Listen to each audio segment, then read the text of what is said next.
Nongthomam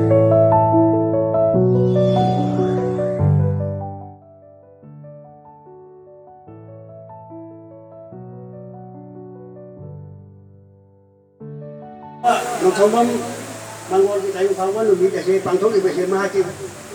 siwari bagla mayam na khangmin na badi chummi baramaduna ma ki siwari mati ama matama mata ari apai ki thaujan adi phoi dwai dura apai ya thalukna pangthok ki ba mukhim ki thoma phoge ki adi mukhim ki phongda hari bayam segi siwari se asamida maronda ama mete ronda phongi ai ba phonge I badi kasena di I badi ai ni adoga asiga mindu dia to basa mete rongi to na pagi ibada kita ibada to ma bu ka hali da asamida na pagi apa jam le ma da kidre jaman anda skwa na ma bu than bi kai gina da ai cái phụ đó ai là những bài đọc phải để cái nào bên ai là đọc tập văn bản rồi phải là đọc để học cái cái sự à giờ học cái mà người ta đam mê cái luôn cái gì mà luôn cái gì mà khi mà sang cái coi là ba mong mai là sna ama sama aji yogi cái expedition cái mà sao kita nó gọi gì đó mà cái sao education my famous stress bagi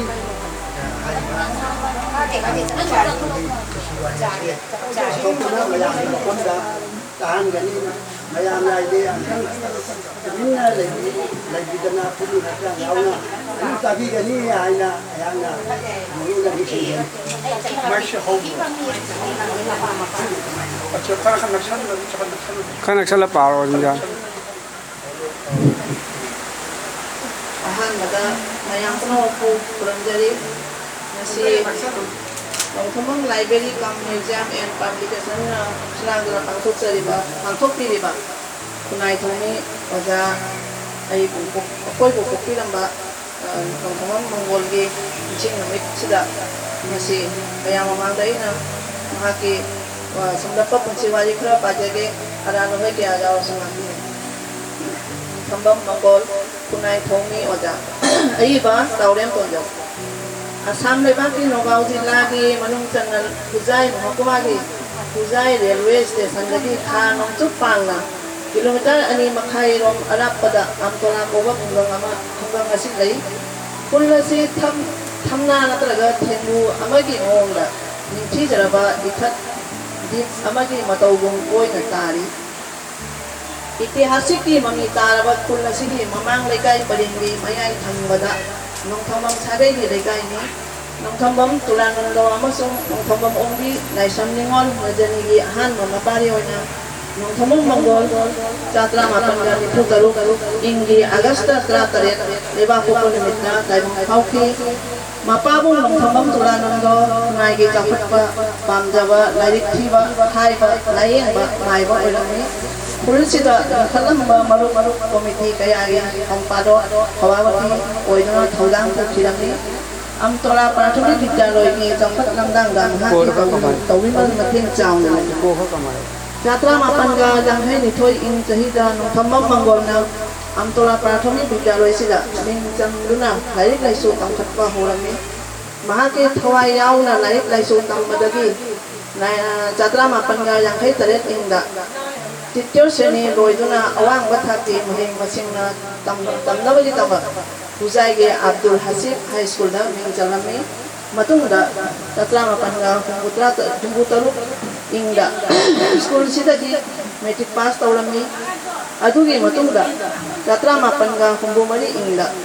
ling thiba Pujai College da ai phawba tamkian Nongthomam mangol gi punsi gi ahanba tatra mapanga humunipan ingda khatkhiba Dr. Mujai High School da beton khungdaba oja ama oina thabak suba hawrami matam kharani oja oiraba tungda Assam sarkar na thai rupa cham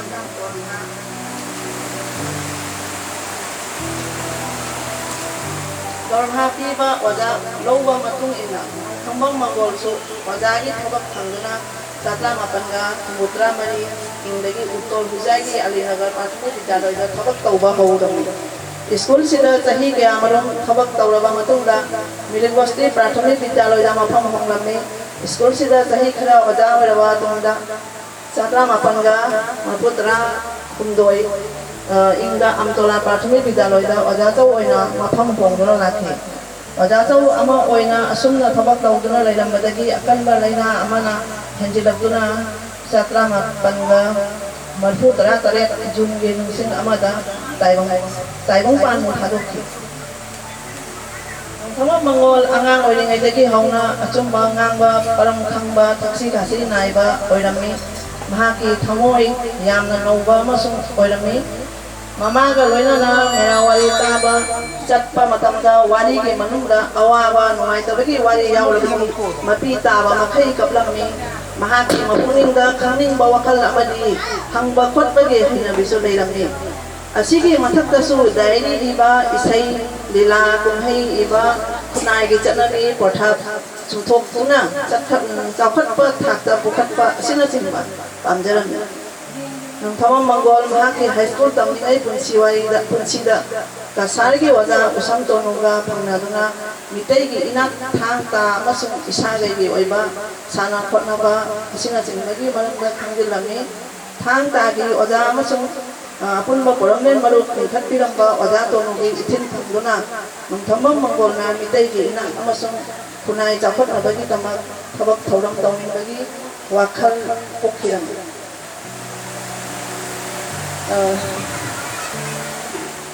Megi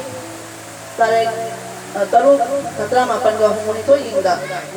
lingkhat thiba amtala satro sonmilon kalapi mikok ama oina loina duna khulgi matam aduda chalaraba jwa sanaba yu yonba sina chingba phatra bala chatpu kokna nabagi honarami chatra mapan ga humuni pan ingda apun mo problem marukta yauduna mitai ina thang ta isagegi oiba sana khotnaba asina chungbagi maramda sakhotna be damak khotnaduna lakirami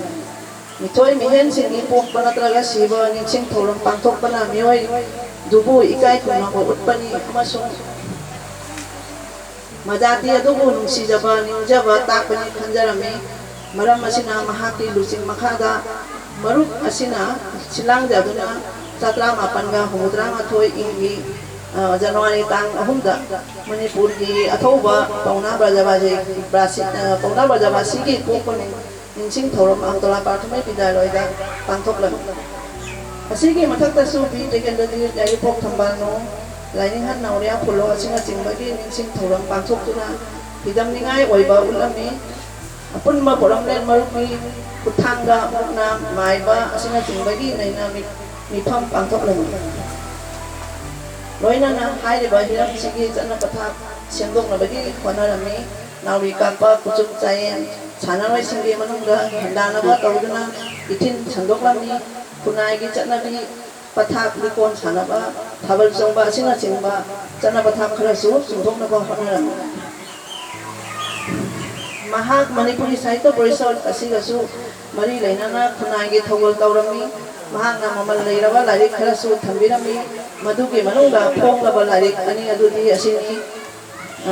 nangi poloidi asira dharma larik chanabi tamba phongdriba larik singdi nongkhong koiba mangkhaba sana larik ani asi sumanglina sanaduna kyarak phongkhre asigi mathaktasu isai sayeng kaya iduna thambirami mahaki dekhau lamdam sayeng isai sayeng asi chatkhiba lising aniga mari ingda jaida oikhiba akhom khai to khobagi odibekhonda laitongjam chandran sana saktuna tahanki Manipuri Sahitya Parishad Nagaon District Committee na isai sayeng asi thakte ki tamna larikta mafam dire loina namhaki nangi puloidi asira pauba dharma larik ase Nagaon jila ge maningda dharma phongpa larik ahanba ni haina sak thangile ambano ningsing mana tayeng kut pujai mite lon kan baluk amasuk asam lingkat piduna miyang gi thogol tawbirami mahaki mamal yang laba tawbi man matiang amadi chatra mapan ga marfu manga ingda khathiba amtola ME school ase mahaki hono jamani Amtola High School lingbadasu mahaki chawarba itin lay kidraba Mongol natok ibadasu natana masabak natok ta kumduna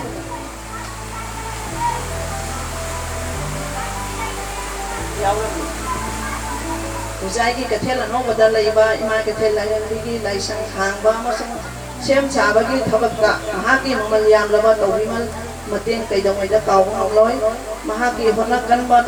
thaukhang bagi tamakta oda usam tonona huzai maikai gi poram thongamba phamthol pi na ikai nakhi mahak mitai lon gi wahai kharasu puthok pi rami adu ki manuda tarik phun sing procession bo yandam mahanubati bu nung khanmin naba poro khoni bu yel utpa asina singba panbayai mahak masagi lon amasung inan ku yang nang sijarami isagi tabu sijaba mi gi dubudi siroi sonai dathi gani haibanate tawibung sung mi gi dubu su thoidong na ikai kinarami irol ditamak mahaki sijaba kulang khara panbayai ahan bada huzai mo ko mage manungda mitei na tabang mapang singda LP school lagi hauna imalona mahi masin namangada bani haina manipuri sahitya parishad ke majakta wakat thangat pirami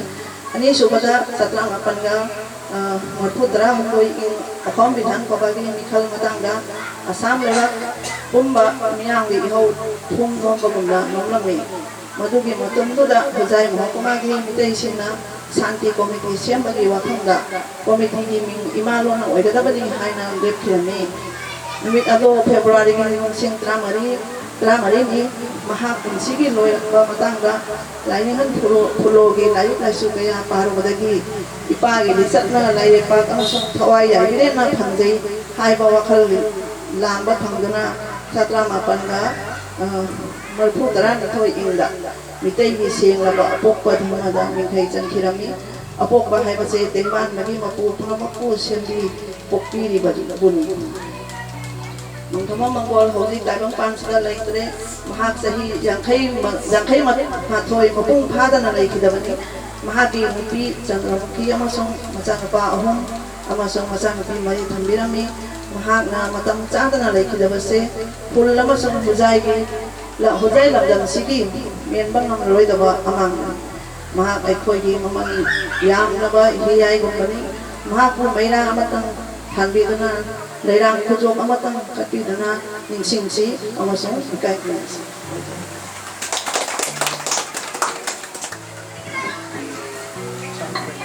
Oje akhoi lakidar yama nongthambam mangolji machanupi ahal oirabi mamai lesnana mitei lomda khongba alungba pusiwari patokna mayam da tahan bigre masanga se hoi masamuti ramna layak ya dubu yang na mathau tai hai na khan jadana